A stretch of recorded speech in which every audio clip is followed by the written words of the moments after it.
self-sacrifice when you see someone come to him when his father died. Imagine when your father's died and someone comes up to you from Syria. He sees you. He says, what's your name? He says, Hussein. Son of who? He says, son of Ali ibn Abi Talib. He said, may Allah curse you and curse your father Ali. If someone talked like that to you, how would you reply back to him? May Allah curse you and your father. The guy's name was Asam ibn Mustalaq. Imam said, is the wind of this area hurting you?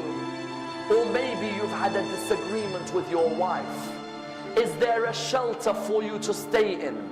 Or has no one provided you with clothing? Please come and stay in my house if you are a stranger in this area. Wallah, that person began to cry. He said, Aba Abdullah, I cursed your father in front of you. And this is the way you reply back to me by making your house available for you?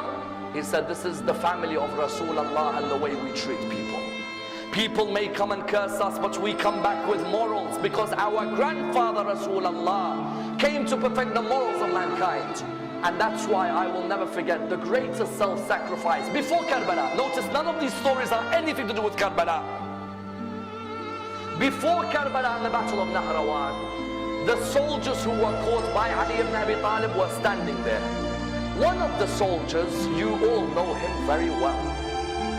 He was fighting Ali ibn Abi Talib on that day. He had some rope around his hands. It wasn't too tight, but it was around the hands. Imam Hussain was walking past. He saw that soldier. And the soldier looked at him and said, Hussain, I beg you, please remove this rope from around my hand, because the rope is causing nervousness in me. Remove it. And I'm asking you. Imam al-Hussain went back to his father. He said, oh my father, I'd like a favor from you. He said, what is it? He said, this person over there, do you see him? He said, yes, I see him. He said, he says to me, the rope is tight around his hand, even though you will never put a tight rope, but it seems to have been hurting him. And he asked me to remove it. Oh my father, do you allow me? He looked at him and he said, Aba Abdullah, go ahead.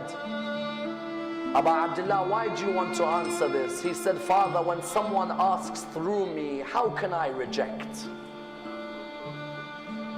I don't want the person to be embarrassed.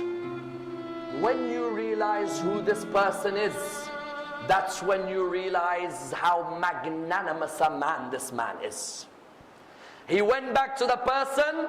He said, give me your hands. And he removed the ropes from the hands of Shimr bin Dil-Jawshan.